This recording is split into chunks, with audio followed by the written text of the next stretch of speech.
So the last thing I did was put the ferrules in the headstock, the 10mm, to fit the vintage tuners, and that's where we left off. So the ferrules are in, the tuners are not yet installed.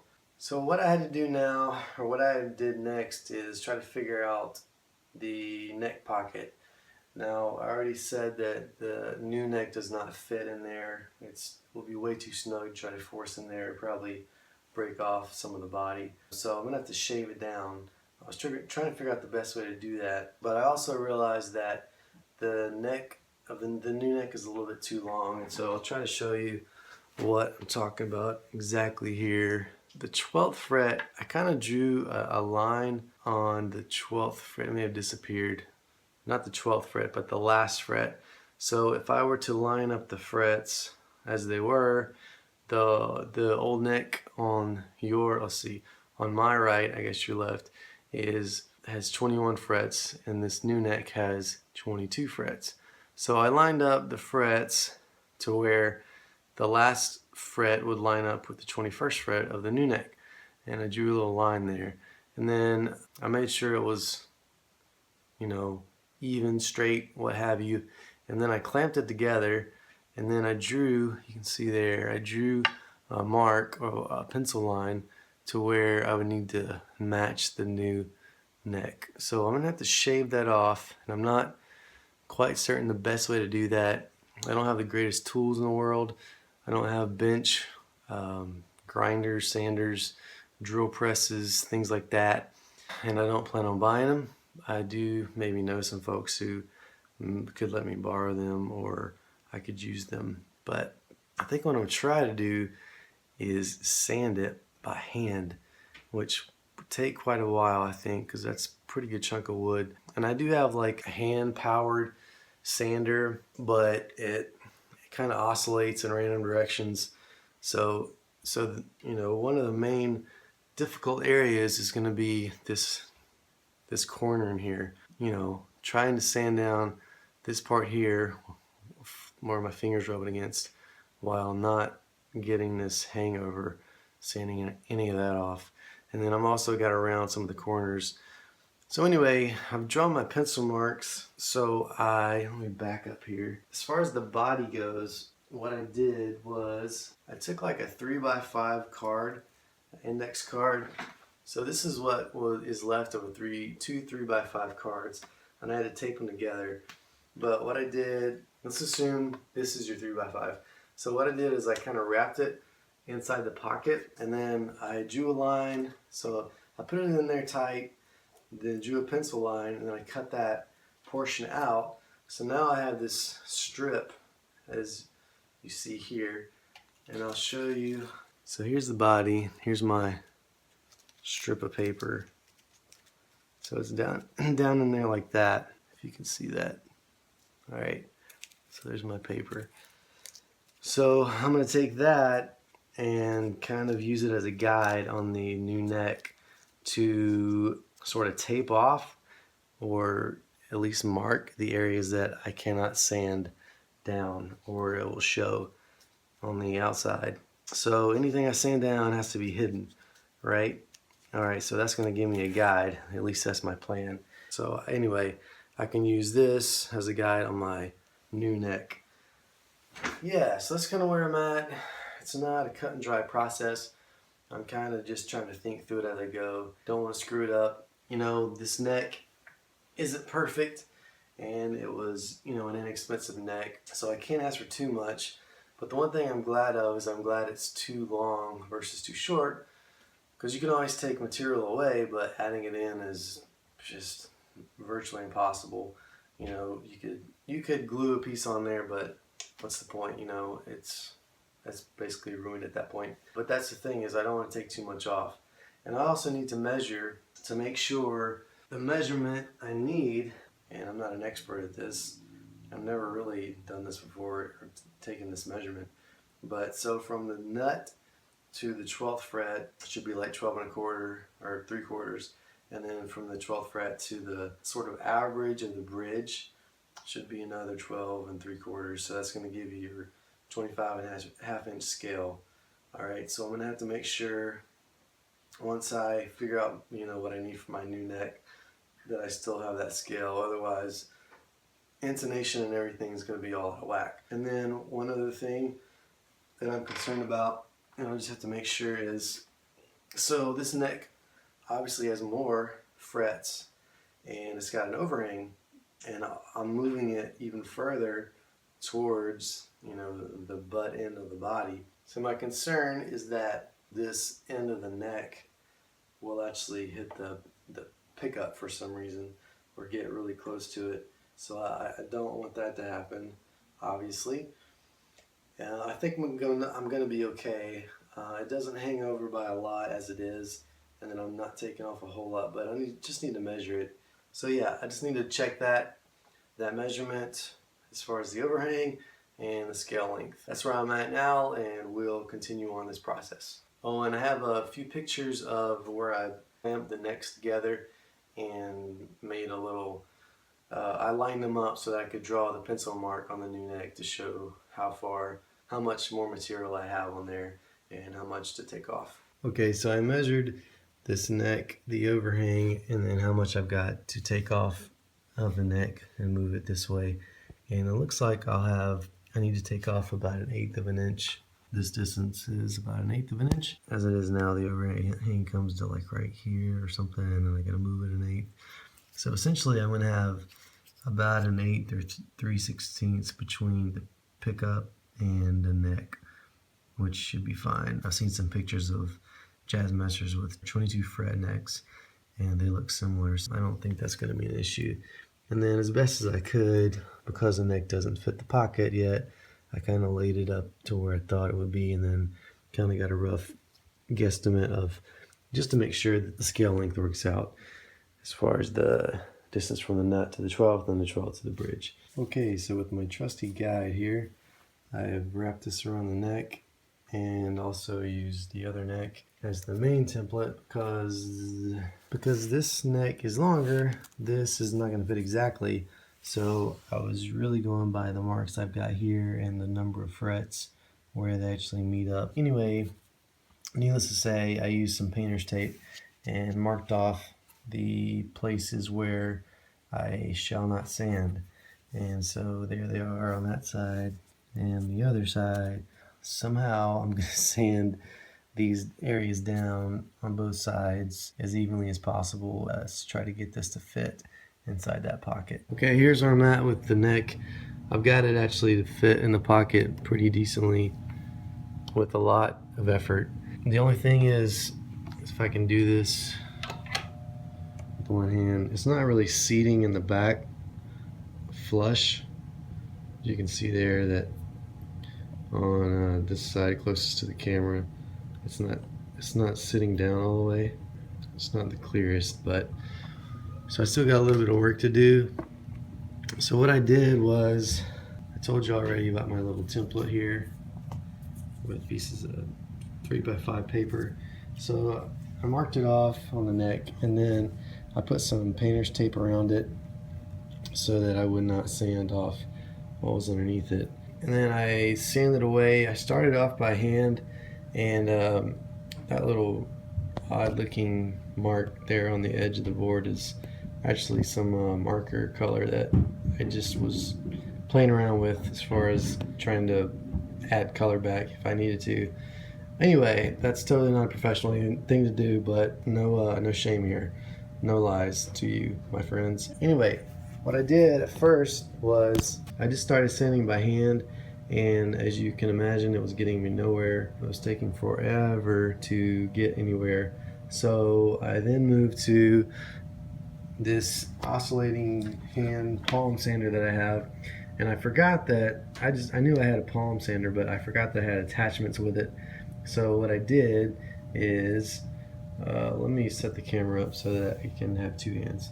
So what I did was I had a piece of sandpaper on there, this little square one that fit, and on the attachment here, and I just went like so and went as carefully as I could. This thing kind of jumps around, so I had to have a pretty steady hand. But I did that for a while, and I did the sides mainly by hand just to be as accurate as I could. and try not to chip off the finish or the poly, lacquer, nitrocellulose, whatever it is, the clear coat and the tint. Yeah, so I did all that, and then I was getting nowhere still, and I actually used this cutting tool that I have. Can you believe I did that? I did it. So I used a really steady hand, and remember I had a line showing me where I couldn't go past. So very steadily and carefully I went down straight in a few different spots with straight lines, and then that left me sort of with some sharper edges that I just had to sand down and smooth out, and those went away pretty quickly. So it's fitting in the pocket. I'm not sure exactly what now to keep working on. I'm thinking it's this upper edge here. I don't know if you can see that, but some of the, I don't know exactly, if I put the neck in there right as it is right now, it doesn't seat all the way, but you can see some of this where the clear coat tint is missing, so that's unfortunate. But maybe if I get it to seat all the way down, that will go away and it'll come up to this painter's tape line, and I'm just going to keep sanding and checking it, sanding and checking it over and over again until I feel like it's in the neck pocket properly. And then one other thing, straightforward with you again, there's a little piece right here on the body finish that kind of chipped off. It was of my doing, but it was already a spot that was sort of suspect.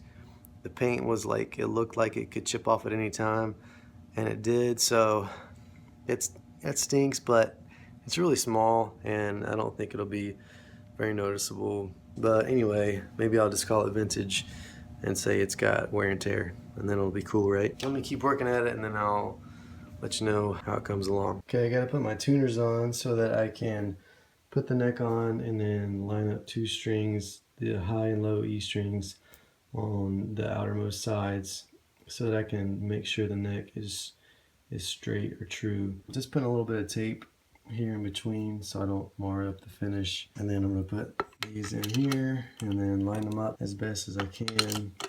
As far as straightness, I don't have a jig or a template or anything like that. I don't have an awl or anything necessarily either, so I'm just going to take a fairly sharp nail and just kind of punch it, indent it where I need to, drill a little tiny hole.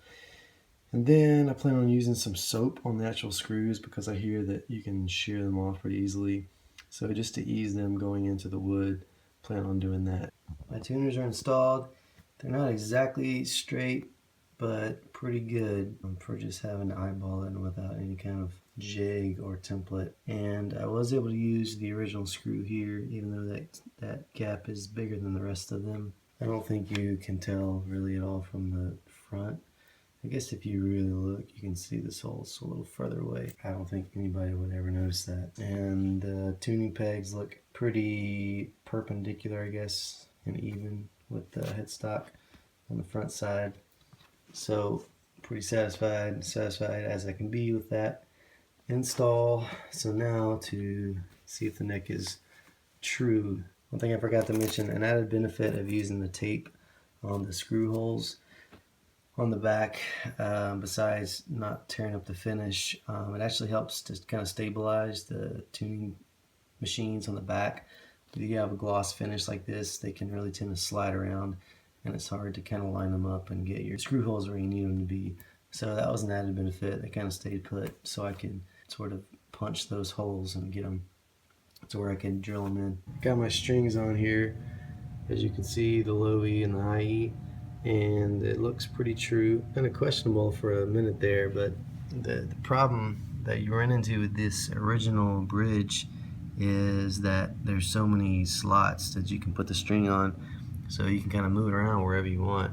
But I took really good pictures of the setup before, the original setup by Chicago Music Exchange. Hey! And then I just kind of made sure I eyeballed that it was straight from the tailpiece here to the bridge. And then yeah, so besides just eyeballing it, I measured actually, and from the center line to the center line of the string to the edge of the fret is an 1/8 inch on both sides. I think I've got more light on this side, so it kind of appears that this Low E is a little bit more inward, but I don't think that's the case. Yeah, I'll double check on that. So when I get them, when I make sure it's where I want it, and I'm going to clamp it down, the neck to the body, and then drill holes.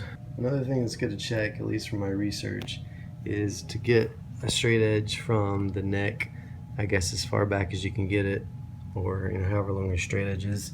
I'm just using a level, as you can see, but to get the right tilt back of the neck, you want to make sure that it doesn't go too far down below the bridge.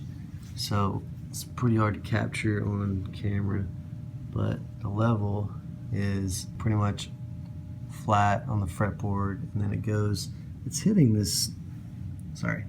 one of these screws that actually I think sticks up further than the saddles themselves. If I move it over, anyway, it's not bad. It goes kind of right at the saddle, a little bit below maybe. So I have tossed around the idea of shimming this thing. I don't know, the neck that I took off over there was not shimmed. There's nothing in the pocket. It was pretty flat and straight. The reason some people talk about shimming Jazzmaster necks is because of this bridge, to put a little bit more break angle, a little bit more pressure on it so that the strings don't pop out of the saddles, and maybe put a little bit more pressure to get rid of any kind of buzzing. I plan on doing some Teflon tape on the screws of the bridge to cut down on any noise. I don't think I'm going to use that bridge I bought. It was only about 15 bucks, but just because it puts the strings too close to the edge of the fretboard. So I don't know if I talked about bridges. I don't think I've talked about those yet, but there's a couple of options for bridges for Jazzmasters. The one I got is, it will cut down on the possibility of the strings popping out, but the string spacing itself is another story. Anyway, so for the time being, I'm going to stick with this bridge, and I'm not going to shim the neck. If I see a need to one day, it's easy enough to just unbolt it and buy one of those shims from StuMac. Even though they're like $6 a piece and then $6 for shipping, so it's kind of pricey for a paper thin sheet of wood. If you need it, you need it. I'm just kind of a cheap person, I guess, as you can see from my cheapo Jazzmaster build. I got the idea to use this other bridge that I bought just to check the spacing of the strings here, because it is a set spacing on the saddles. So one thing is that the original bridge has these pointed screws at the end, you can see there, and then this one does not. So I've got the strings pretty taut there, so I can't really take it out to show you, but let me do that real quick. Okay, so like I said, here's the screws on the end of this bridge, and they're flat. So if you look down there in the little, I don't know what you call those, I guess those are ferrules as well, or bushings for the bridge, you can see they kind of come to a point down at the bottom. So this bridge, it kind of helps, it gives it stability and center it. But this one, when you put it in, like so, it has a little bit of play. See, actually quite a bit of play. So when I put these strings on, and you can see that it's got quite a bit of play back and forth laterally. And so when you're looking at the strings, here I'm moving it, you can tell a little bit. So I don't exactly know where center is, but I do feel like this high E string is a little bit further this way, so the neck needs to go like this more. So if you can tell, and then so what that tells me is that I need to take some more off over here, a little bit more, and maybe some in the corner here, but this isn't exactly a tight fit right there, so I'm hesitant to do that. I may just take some more off of this side a little bit, so we'll see. While I'm at it, I don't really feel like there's much of a difference between the original bridge and this one as far as the spacing, at least on the outermost strings. I've heard that the bridges with the 52mm spacing puts the strings too far to the edge, but I feel like it's about the same as the other bridge. So I may end up keeping this bridge just for the benefit of having the strings not pop out. And I could, if they fit through the same thread, I can put these screws at the point and this bridge, and I will update you on that. Okay, I'm satisfied with the placement of the neck at this point, and the strings per the measurement from the edges of the fretboard. I've got the neck and the body clamped down.